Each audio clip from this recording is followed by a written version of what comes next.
Ang pangkaraniwang paglalarawan kay Satanas ng makabagong kultura ay bilang isang nakakatakot na nilalang na kahawig ng isang halimaw na kambing na may mga sungay. Ngunit ang itsurang ito ni Satanas ay hindi kailanman makikita sa Biblia. Bago siya magrebelde sa Diyos, si Satanas ay isang maganda at maluwalhating nilalang. Ito ang sinasabi ni Ezekiel, bituin ng umaga na nagdadala ng liwanag, puno ng karunungan at sakdal sa kagandahan.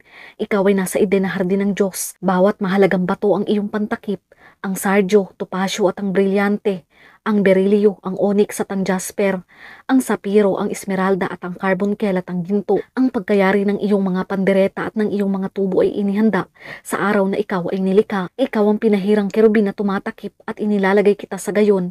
Ikaw ay nasa banal na bundok ng Diyos. Ikaw ay lumakad ng paitaas at pababa sa gitna ng mga batong apoy. Ikaw ay sakdal sa iyong mga lakad mula sa araw na ikaw ay lalangin hanggang sa ikaw ay maging masama. Pagkatapos ng